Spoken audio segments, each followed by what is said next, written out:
Chapter 2 The Gift of Pain. Snow blanketed the stoops of 11th Street that night in 1939.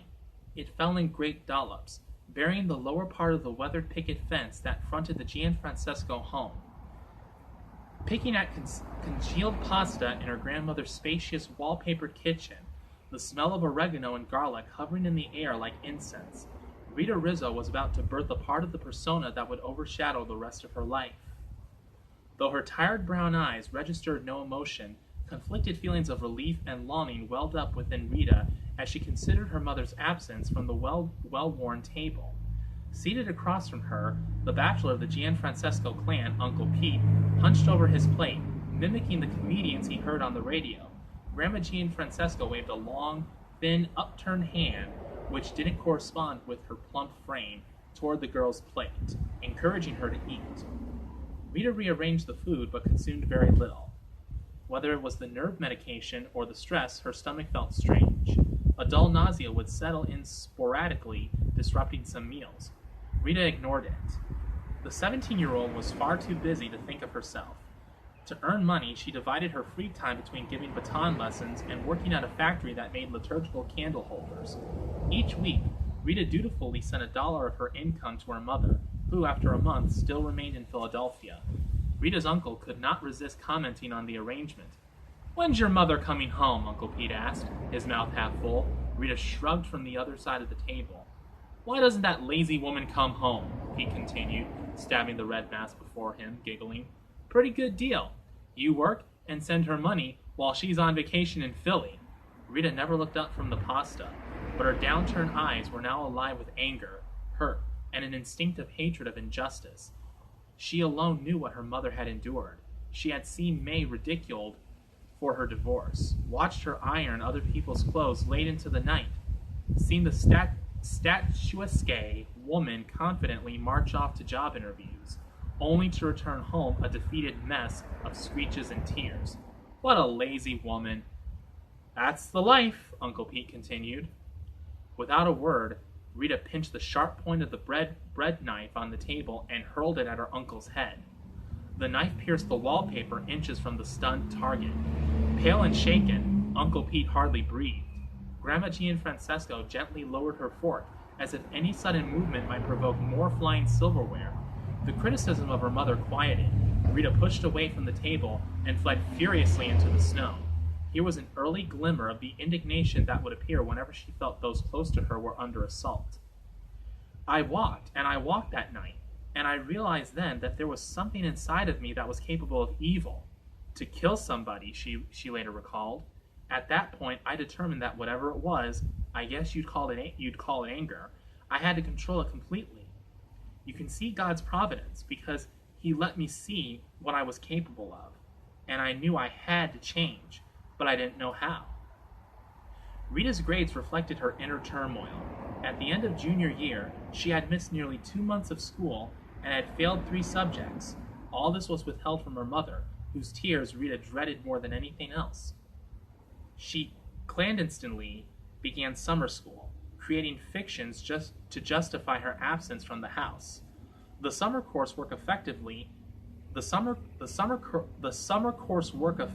ended Rita's career as a drum majorette. Though she later said it was the dumbest thing she'd ever done, leading the band gave Rita an ease and confidence before crowds she might otherwise never have attained. The only known picture of Rita in her majorette uniform discloses a natural performer, cocksure and sassy, relishing a perfect pose. Her head thrown back, one leg stylishly bent. Upon her return from Philadelphia, May Rizzo was better, if not cured, and armed with a new sense of purpose. She committed herself to finding regular employment, though her job search went nowhere. She internalized May's disappointment, and despite her own scholastic struggles,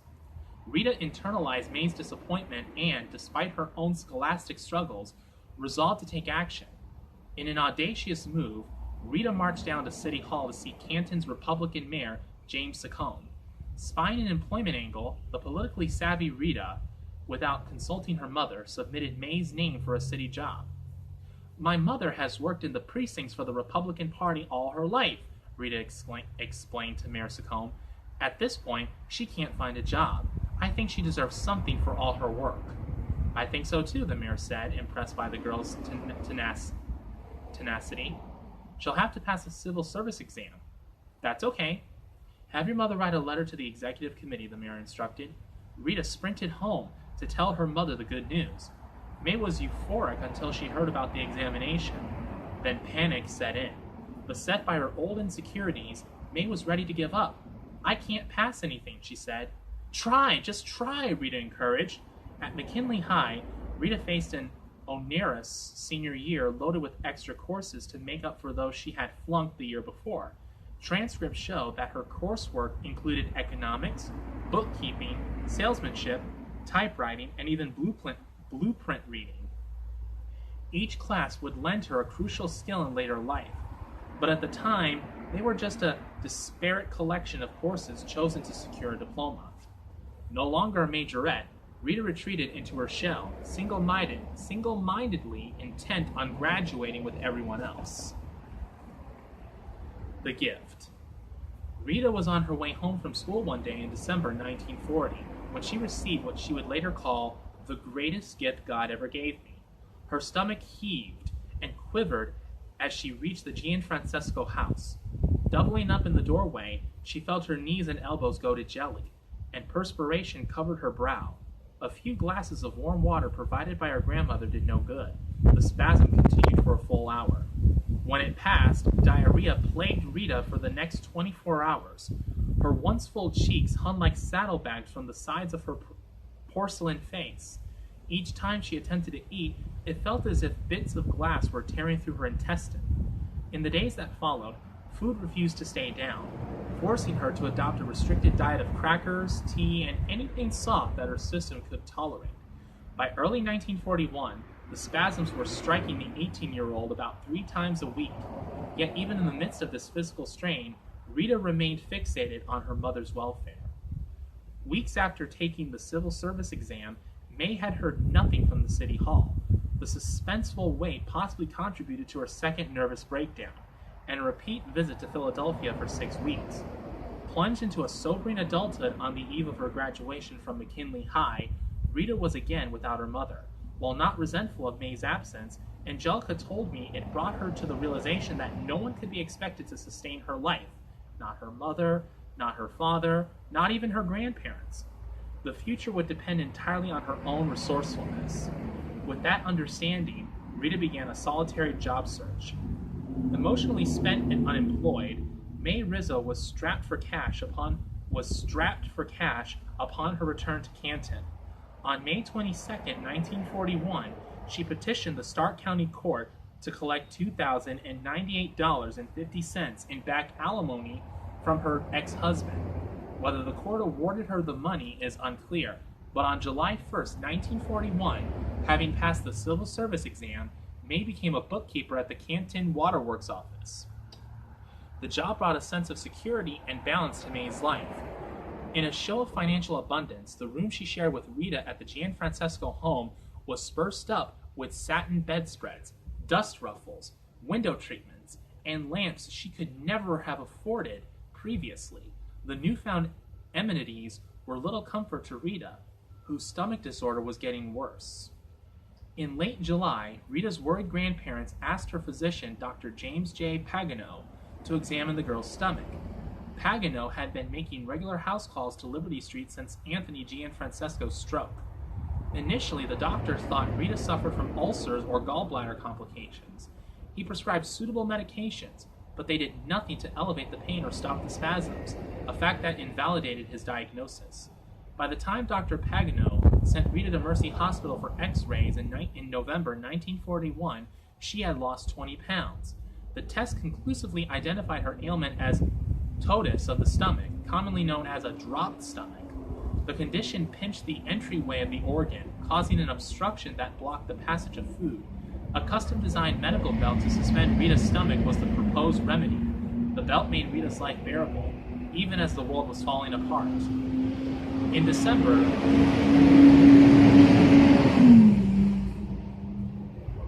1941, the Japanese attacked Pearl Harbor, dragging the United States into worldwide conflict.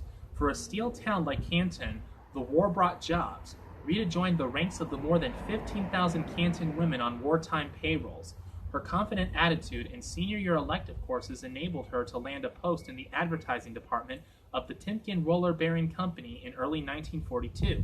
At the time, Timken was a powerhouse, producing 100,000 seamless gun barrels for 37, 40, and 75 millimeter guns over a two-year period. As secretary to the Timken Vice President of Advertising, Peter Poss, Rita wore many hats. She wrote and edited copy, organized layouts for ad campaigns, and even learned to operate some machinery. Mr. Poss thought she was tops, Elsie McCouga, a co-worker at Timken, recalled. She was sort of his girl Friday. One day in April 1942, Rita retired to the ladies' lounge at Timken. She lay down, elevating her feet on the arms of the sofa, trying to impede the stomach spasm she could feel coming on. Within moments, a stabbing pain ran through her abdomen. Even the medical belt could no longer control her undulating stomach.